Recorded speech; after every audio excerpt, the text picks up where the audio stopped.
Assalamualaikum warahmatullahi wabarakatuh. Selamat pagi anak-anak.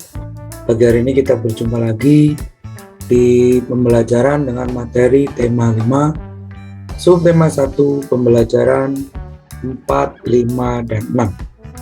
Kenapa pembelajaran 4, 5, 6 ini disatukan? Karena memang materi pada pembelajaran 4, 5, dan 6 itu tidak terlalu banyak, jadi bisa dijadikan satu kali waktu.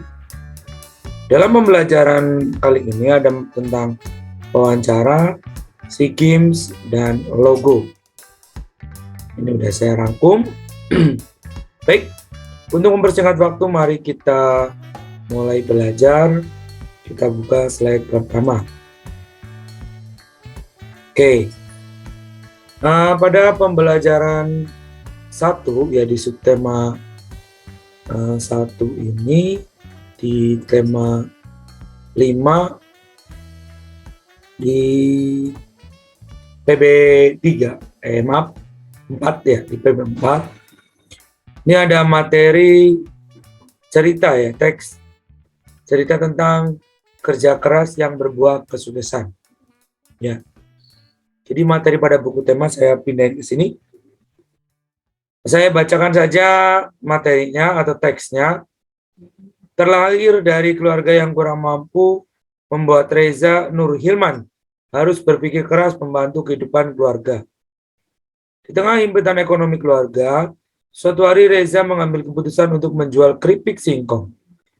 Keberanian untuk menjadi penjual keripik singkong yang terkesan murahan dan dianggap sebagai makanan tradisional perlu diacungi jempol.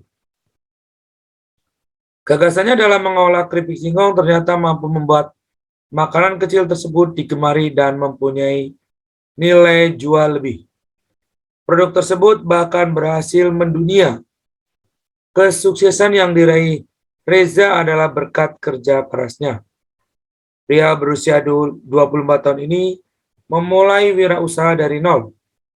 Sekarang penghasilan yang diperoleh Reza menembus miliaran rupiah. Kesuksesan tidak datang dengan sendirinya, tapi untuk mencapainya diperlukan kerja keras dan keyakinan. Ya, jadi ada Reza Nur Hilman ya, seorang pengusaha muda, ya berjualan keripik singkong, tapi omsetnya luar biasa. Omset itu sama dengan penghasilan ya, omsetnya miliaran rupiah. Padahal keripik singkong itu kan makanan tradisional dan sepele sekali ya, tapi luar biasa. Jadi Reza itu berasal dari keluarga yang ekonominya pas-pasan, kurang mampu, sehingga dia berinisiatif untuk membuat usaha ya, dengan menjual keripik singkong. Kemudian awalnya dia itu memulai wirausaha dari nol. Dari nol itu berarti artinya nggak dengan modal terbatas, kemampuan juga belum ada,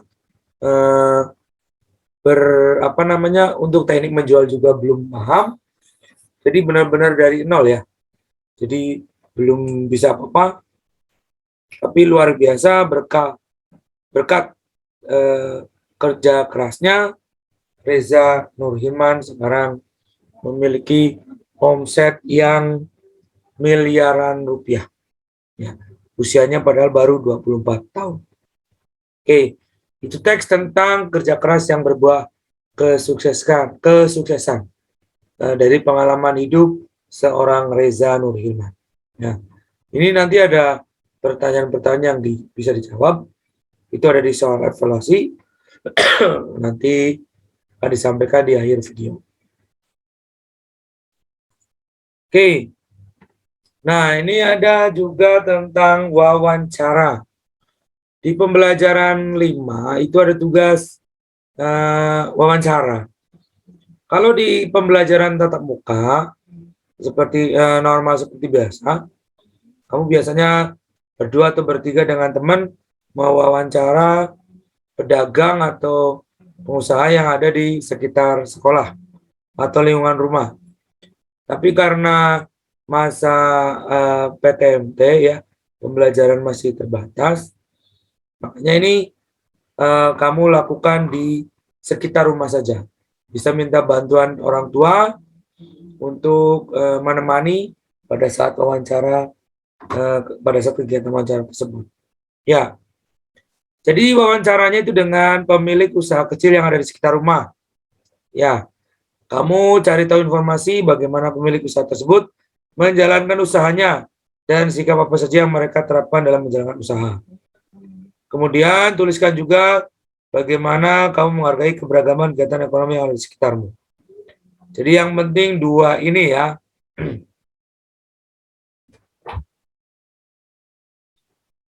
Baik, jadi hal-hal yang perlu kamu tanyakan, nah ini Pak Guru kasih sedikit bocoran ya. Dalam wawancara itu yang pertama tentunya kamu mempersiapkan pertanyaan-pertanyaan. Nah, pertanyaan itu berisi pertama menanyakan kabar. Kemudian yang kedua kamu menanyakan nama. Kemudian kamu menanyakan nama, kemudian rumah, alamat rumah, terus jenis usaha, usahanya apa namanya, bergerak dalam bidang apa, kemudian modalnya berapa, terus omsetnya sehari berapa, sebulan berapa, ya. Boleh juga ditanyakan mengenai tips, trik ya, biar menjadi pengusaha yang sukses atau pemilik usaha yang sukses ya. Oke, itu tentang isi pertanyaan yang ada dalam wawancara tersebut. Nah, di sini saya sebenarnya ada tugas proyek, tapi ini mungkin hanya untuk murid saya, membuat wawancara dengan narasumber pemilik usaha kecil tersebut, disusun pertanyaannya, kemudian membuat janji, terus melaksanakan wawancara, dan juga mendokumentasikannya. Bukan cuma foto, tapi dalam bentuk video. Kemudian video tersebut diolah, dirapikan, atau kalau memang tidak bisa, nggak apa-apa, tidak usah dirapikan. Kemudian diupload di channel YouTube masing-masing. Lalu linknya bisa di-share atau dikirim ke guru atau ke saya, bisa di grup atau lewat Japri. Ya, paling lambat tugas tersebut dikumpulkan hari Senin tanggal 14 November 2021. Ya, durasi wawancara minimal 7 menit minimal. Harusnya lebih dari itu lebih bagus. Ya, itu ya mungkin 7 sampai 10 menit lah waktu wawancaranya. Durasinya, lama wawancara. Nah, ini tugas ini mungkin ini khusus untuk murid saya, tapi kalau ada murid-murid yang lain ingin mengikuti ya silakan. Nanti bisa koordinasi dengan guru kelas masing-masing. Oke, kita lanjutkan. Wawancara sudah. Berikutnya, nah, mengisi formulir. Dari pembelajaran satu kemarin ada teks tentang formulir ya. Kamu disuruh mengisi formulir tersebut untuk latihan. Jadi kan kita biasanya diberi formulir oleh sekolah, formulir daftar ulang, atau kalau ada perlombaan suruh mengisi formulir juga. Nah, seperti ini bentuk formulirnya. Ini salah satu contoh formulir pendaftaran kegiatan ekstrakurikuler. Ada identitas diri, nama lengkap, umur berapa, kelas berapa, nomor induk siswa nasional atau nomor induk siswa sekolah ya. Boleh. Jenis ekskul, pilihan satu apa, maunya futsal, pilihan dua maunya pencaksilat. Terus tanda tangan. Ya, ini diserahkan ke guru kelas. Biasanya kalau formulir model seperti ini biasanya ada di awal tahun ajaran. Oke. Selain formulir seperti ini, sekarang itu lagi marak namanya Google Form, ya. Formulir yang diisi secara daring atau secara online melalui aplikasi Google Form. Ya.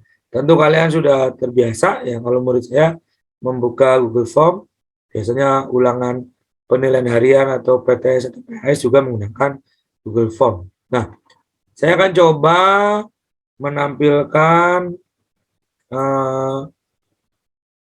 sebuah Google Form. Ya, sebentar. Data siswa kelas 6 swab antigen SDN Mekarsari 09. Jadi ini ada pendataan untuk swab ya. Murid-murid saya kebetulan akan di swab setelah 1 semester ikut PTMT, akan di swab untuk mendapatkan data bagaimana apakah murid kami bebas dari COVID-19, maka dengan diadakan swab antigen. Sebelum di swab, murid-murid itu harus mengisi formulir seperti ini. Ya. Data siswa kelas 6 swab antigen SDN Mekarsari 09. Kita isi pertama kelas apa? Umpamanya 6A. Ya. Nama lengkap, umpamanya Andi, ya. Oke. Nik siswa. Nik itu nomor induk kependudukan, ini adanya di kakak. Kalau yang punya kartu apa? KIA, ya. Kartu identitas anak ada di situ. Ini 321 dan seterusnya. Ini saya ngarang aja ya. Tempat lahir. Nah, tempat lahir di mana? Bekasi, namanya ya. Bekasi. Terus tanggal lahir. Ini tanggal 10 Mei 2009. Seperti ini. Nomor telepon yang masih aktif. Gunakan tanda petik di awal. Oh, ini ada tanda petiknya. Nah, 081234567899. Oke, ini sudah diisi ya. Kalau sudah diisi semua, tinggal dikirim ya. Dikirim. Coba aja kita kirim ya. Namanya jangan Adi tapi kita isi tes aja. Tes seperti itu. Oke, kita kirim. Nah, kalau sudah selesai akan muncul seperti ini. Data siswa kelas 6 swab antigen SDN Mekarsari 09. Jawaban Anda telah direkam. Kirim jawaban lain. Nah, kalau mau ngirim lagi. Tapi jangan double-double ya. Kalau udah seperti ini berarti artinya kalian sudah terkirim formulirnya. Ya, ini contoh yang sekarang lagi musim formulir dari Google Form. Ya, oke.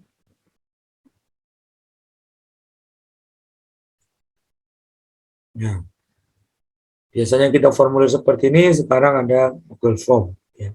Seperti tadi telah kami contohkan tentang pendataan swab antigen. Oke, lanjut. Nah, ini ada teks mendulang prestasi mengembangkan potensi ekonomi. Mendulang prestasi mengembangkan potensi ekonomi. Oke. Indonesia kembali dipercaya untuk menyelenggarakan kegiatan akbar SEA Games ke-26. Tulisannya SEA Games, bacanya SEA Games. SEA itu singkatan dari Southeast Asian Games. Jadi perlombaan olahraga bangsa-bangsa Asia Tenggara. Ini merupakan keempat kalinya Indonesia menjadi tuan rumah festival olahraga terbesar se-ASEAN. Ini setelah sebelumnya di SEA Games 1979, SEA Games 1987, SEA Games 1997, SEA Games ke-26 ini dilaksanakan tanggal 11 sampai 26 November 2011. Ini udah lama ya, sekitar 10 tahun yang lalu. Ini Indonesia sudah menjadi 4 kali tuan rumah penyelenggaraan SEA Games.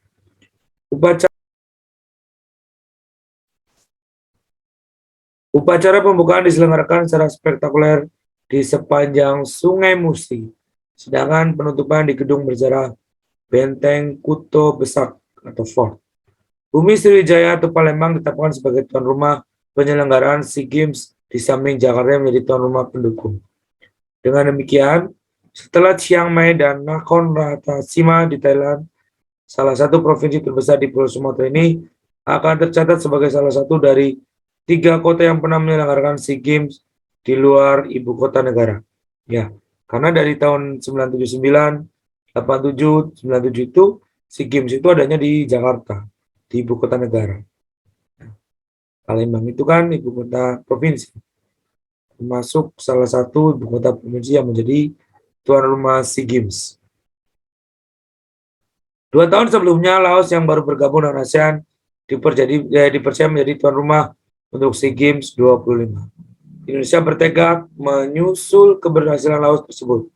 Sebanyak 542 medali emas dipertandingkan melalui 44 cabang olahraga, 22 cabang dipertandingkan di Palembang, dan 24 cabang dipertandingkan di Jakarta.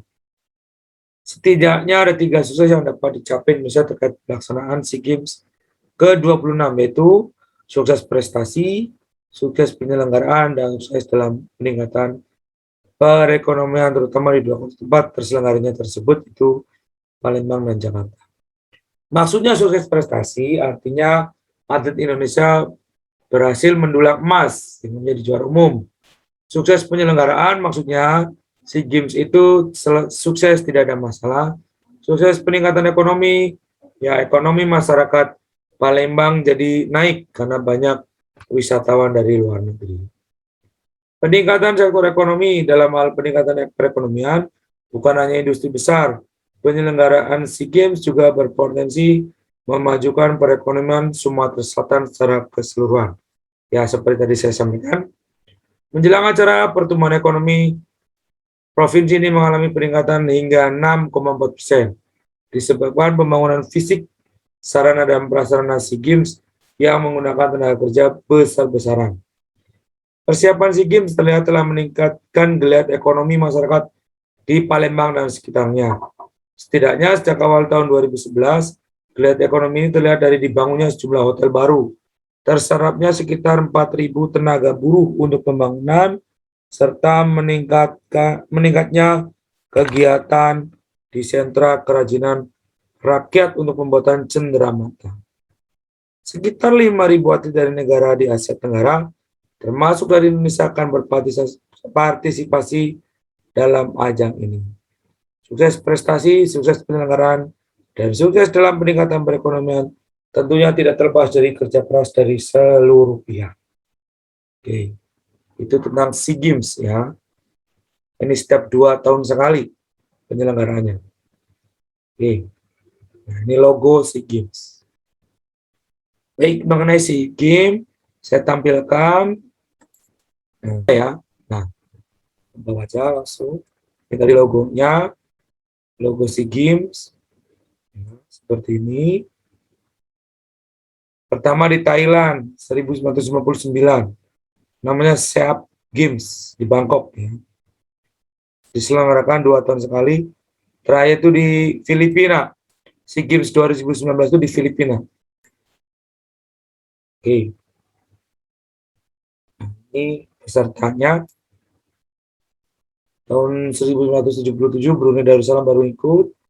Nah, dari bawah nih. Vietnam. Oh, atas ya. Brunei baru ikut 77, Kamboja 61, Indonesia 77, Laos 59, Malaysia 59, Myanmar 59, Filipina 77, Singapura 59, Thailand 59, Timor Leste 2003, Vietnam 59. Nah, ini ada tuan rumah. Nah, pertama di Thailand, yaitu di Bangkok. Kemudian yang kedua di Burma, ya di Yangon. Burma itu Myanmar ya. Dulu namanya Burma, sekarang jadi Myanmar. Di Yangon, 65 di Malaysia, Kuala Lumpur, 67 di Thailand, 69 kembali di Burma atau di Myanmar, 71 di Malaysia, 73 di Singapura, 75 di Thailand. Nah, itu dulu namanya Pesta Olahraga Semenanjung Asia Tenggara. Dulu namanya gitu. Awal-awal. Begitu 77 disebut Pesta Olahraga Asia Tenggara. 77 di Malaysia, ini Indonesia mulai ikut. Kemudian 79 di Indonesia, di Jakarta. 81 di Filipina, Manila. 83 di Singapura. 85 Thailand. 87 Indonesia. 89 Malaysia, 91 Filipina, 93 di Singapura, 95 Thailand, 97 Indonesia, 99 Brunei, 2001 Malaysia, 2003 Vietnam, 2005 Filipina, 2000 Thailand, 2007 Thailand, 2009 Laos, 2011 Indonesia nih yang Jakarta Palembang, 2013 Myanmar, 2015 Filipina, 2017 Malaysia, 2019 yang kemarin di Filipina lagi, ya, yang tahun kemarin 2019, 2021, nah ini yang harusnya sekarang tapi karena pandemi di Vietnam, kemungkinan akan 2022 nih ya diselenggarakan ya. Bisa di tahun ini tapi karena pandemi jadi di pending, di cancel. Ini 2023 di Kamboja, 2025 di Thailand. Ini udah ada panitianya ya. Di cabang olahraganya ada renang, angkat besi, atletik, sepeda, biliar, bisbol, dan banyak sekali. Nah, ini pengumpul medali terbanyak, yang pertama Thailand, yang kedua Indonesia, ketiga Malaysia, dan seterusnya. Kamu nanti bisa lihat di Wikipedia ya.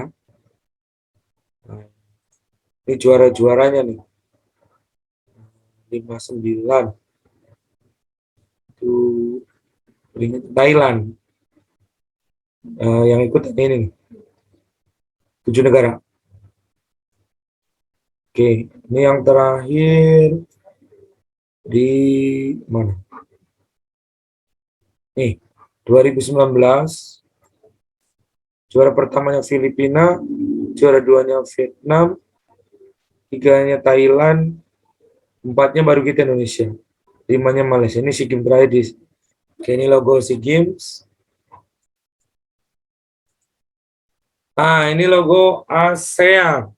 Arti bendera dan logo ASEAN. Ini bendera ASEAN ya. Warnanya biru, benderanya, di tengahnya ada logo. Bendera ASEAN melambangkan ASEAN yang stabil, penuh perdamaian, bersatu, dan dinamis.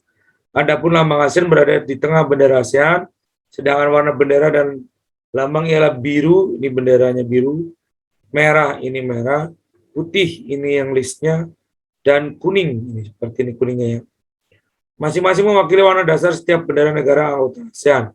Warna biru melambangkan perdamaian dan stabilitas, merah melambangkan semangat dan kedinamisan, putih menunjukkan kesucian, dan kuning merupakan simbol kemakmuran. Ikatan rumpun, ini jadi ikatan rumpun ya. Padi, ini ikatan rumpun padi, melambangkan harapan para tokoh pendiri ASEAN agar asosiasi itu cara bersama-sama terikat dalam persahabatan dan kesetiakawanan sosial. Lingkaran melambangkan kesatuan ASEAN. Nah, ini makna dari bendera dan logo ASEAN. Silakan dipelajari ya, nanti bisa jadi keluar di ulangan. Nah, ini contoh logo ya. Jadi banyak sekali logo-logo ya. Ini ada logo Dinas Pendidikan atau Kementerian Pendidikan dan Kebudayaan, Riset dan Teknologi. Ini logo PGRI, Persatuan Guru Republik Indonesia. Ini logo Kabupaten Bekasi. Ini logo Mekarsari 9. Saya buat seperti ini ya. Nah, tapi ini nggak resmi, belum resmi. Ini kamu pasti kenal nih logo Facebook, logo Zoom, logo Instagram, logo YouTube. Dan banyak sekali logo-logo yang lain. Dan kamu pun boleh membuat logo ya. Silakan kalau ingin membuat logo, silakan. Kreasi sendiri boleh ya. Ini disebut dengan logo. Oke, cukup demikian materi pembelajaran pada pagi hari ini ya. Kurang lebihnya ini materi hari ini cukup. Kurang lebihnya mohon maaf. Untuk selanjutnya silakan mengerjakan tugas yang disiapkan Bapak Ibu Guru. Ya, terima kasih. Selamat belajar. Tetap jaga kesehatan. Assalamualaikum warahmatullahi wabarakatuh.